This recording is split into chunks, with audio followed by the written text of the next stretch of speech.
Hello and welcome to a brand new series where we observe the occult, acquire into the arcane, and explain the esoteric. With this being a brand new series, the first episode of Esoterics Explained, we're going to break down on what we're going to be doing here. What we're going to be doing here is we will be looking at different video games and trying to break down and explain their power system, see how it works, what's it used for, and explain where it comes from, and a better way to do that with everyone's favorite Umber Witch, Bayonetta. So without further ado, let's get into it. Now, in Bayonetta, as an Umber Witch, she is proficient in the dark arts. But what are the dark arts? And for that matter, what are the light arts? The arts used by the Lumen Sages? Well, to answer that question, we must first what exactly a Umber Witch and Lumen Sage is. A Umber Witch and a Lumen Sage are humans who have undergone very strict training, require heightened spiritual powers. And the biggest part in becoming a witch and subsequently a sage is to recognize this energy, this spiritual power within oneself, and it's honed through training, drills, exercises. And although it doesn't explicitly get into what spiritual energy is, when one can harness it, there are some effects, most notably the dark arts and light arts, respectively. What are these powers? Well, for starters, there is the witch walk, which when bathed in the moon's light, a witch can defy gravity, walk on walls, which is particularly useful, but it's only really tied to the power of the full moon. Well, there are other effects, again, notably being the beast within, allowing one to transform into a plethora of different animals, ranging from panthers, moths, serpents, falcons, and the like. Being able to not only embody the bestial powers, but also enhance them to be able to move faster than the wind, to be able to shoot feather missiles to help dodge damage and reconstitute. Also to heal oneself and others, as we've seen, and even to extend one's hair, produce magic feathers for mediums. And also, I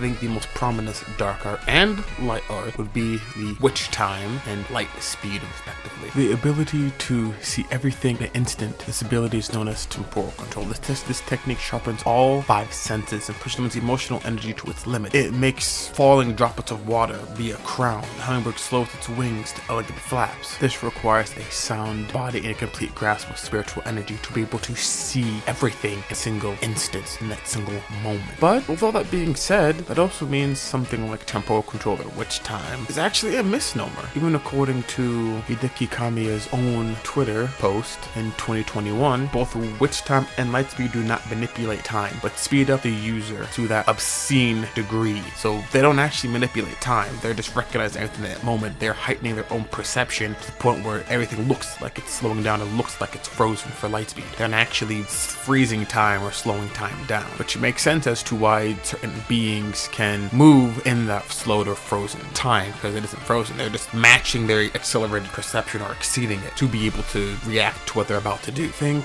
like in Bleach, a Flash Step or Sonito or Dragon Ball Z when they disappear and reappear behind people. It looks as if they're teleporting or manipulating space when they're not, unless otherwise stated. They appear as though they're manipulating time when they in fact are not. And of course, both Lumen Sage and Umber Witch's most prominent ability to summon and command demons of Inferno and angels of Paradiso, respectively. So is that it? Their magics is not but applications of spiritual power? Yes and no. To have a contract with Inferno or Paradiso, it is understood, at the very least with the Umber Witches, to have a contract with a specific demon. Bayonetta is Madame Butterfly, Jean is Madame Styx, and Rosa is Madame Capri. And when you sign this contract, only do you gain the ability to summon demons, but for the low cost of one's soul, you can gain increased powers, immense powers, wisdom, knowledge, the ability to gain infinite knowledge in the secrets of time, and yes, the ability to use magic. Every ability that has been previously mentioned is due to, in some way, the contract with Inferno or Paradiso. These witches and sages who will take the unbelievably potent energies of these demons for witches and the angels for Lumen Sages and bend them to their will, allowing them to do incredible things. And if you look at the entirety of the game's history, you see that the strongest powers and capabilities are really from channeling these demonic and angelic forces and powers, the summonings, the wicked weaves, the dragon heads, the fire, lightning spheres, etc., etc. Now, I say in part because it still requires their own spiritual energy to do this. They made the contract, they did the training to manifest greater spiritual energy and power. It still takes all of that to do it, which is why at the end of Bayonetta 3, when Bayonetta's running on empty, there's no more gas in the tank. It's why Gamora breaks free and goes on a rampage, not too happy about being taken control of. On that topic, also add mental control on there. Boulder did it to Jean, and Bayonetta did it to the demons through Demons, although I don't think Madame Butterfly really needed that much convincing. Since we're talking about Bayonetta 3, let's talk about another power which we did not see a Lumen Sage use in anywhere, no light side equivalent that we know of, in the Demon's Masquerade, and where a Umbra Witch can actually channel all of her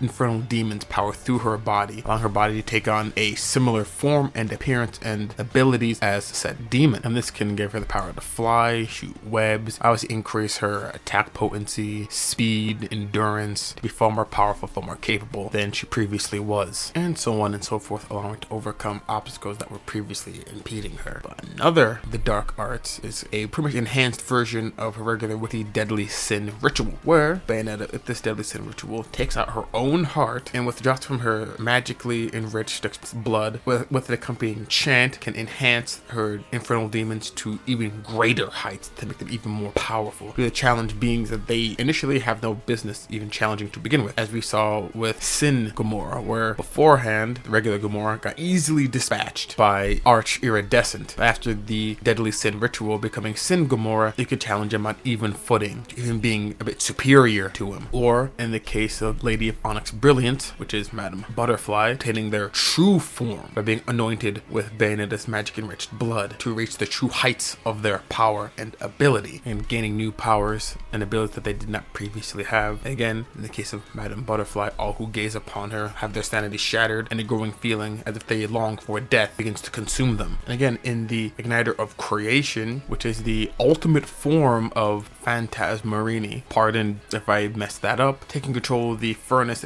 in his body to trillions of degrees. Trillions of degrees is hotter than the core of the sun, and she was just standing on it as if nothing happened, which also speaks volumes about her own durability, and I do mean her durability, because as I said before, despite how they have to have these connections to Inferno and Paradiso respectively to be able to use a lot of these incredible things, they still have to have their own incredible and vast amount of spiritual energy and power. If she doesn't have that, she isn't pulling anything, demon or no. Like, it was her power, her ability. Again, spiritual energy, as stated with the Witch Time Kit, enhances the body, so faster, stronger, built to last longer. But as we all know, another part of magic is knowledge, wisdom. That's another thing that they got from the contract with Paradiso and Inferno, and in doing so, they made incredible things, like literally reality-bending things. One of which was the Golem, which was developed to protect the homelands of the Umbra and Luma, and they came together to make these giant monstrosities made of some kind of living metal, allowing it to shapeshift and bend its form, and whose power increased with according to its own master's power, as well as the Umbran armor developed by the witches and the witch hunts, these magically powered suits of armor that allow them to take on even the strongest angels in the hierarchy of Laguna. Although those interpretations are a bit skewed, considering it was Bayonetta involved in both of these battles. We did not see a non-Bayonetta tier character challenging them, so take that with a grain of salt. Either way, the Umbra were far more willing to push the boundaries of their technology thanks to their wisdom and knowledge and all this power, opposed to the Illumin, who just pretty much just relied solely on the physical prowess and mystical prowess granted. In my humble opinion, their greatest collaborative achievement was the discovery of the Isle of Thule. When using the eyes of the world, the Luma and Umbra discovered this island, so witches and sages journeyed to the island of Thule, which is kind of a crisscrossing nexus point for the different worlds in the world of Chaos in Bayonetta. And they spent the next some years creating machinery, chaos gears, to be able to observe and even potentially traverse through multiverse. Yeah, they have interdimensional travel, not just to Inferno, Paradiso, or Purgatorio, but literally to different universes altogether. Again, these guys were no joke. I guess to say, in conclusion to this examination, that the core of the magics in Bayonetta comes from rigorous spiritual energy training and the manipulation of demonic and angelic powers, respectively, to bend them to their will and to utilize them however the user sees fit for any variety of effects. And lest we forget the Umbran Watch, or maybe Lumen Watch if we're talking about Lumen Sages, or maybe Lumen Sendao, considering how it looks. What this device does is it allows both a Umbra Witch and Lumen Sage to retain their youth. At just a point, you notice they just do not seem to age all that rapidly, and that is parcel due to these devices. Although that is a bit circumspect because we saw 500 years into the future in the events of Bayonetta 1 that Baldur had visibly and noticeably aged. Then we have the Umbran Elder who seems to have aged as well. So maybe it provides longevity rather than immortality. Also, Umbran Watch is integral to their contract with Inferno. If that watch gets broken, they lose their ability to commune with the infernal demons. And presumably the same thing with the Angels of Paradiso for Lumen Sages. And also in Bayonetta 2, despite the ability to show how much soul energy or connection that the witch still had left in her body or whatever was going on there. I hope you've enjoyed this journey in this first episode of Esoterror Explained. Have a nice evening. Stay tuned for more.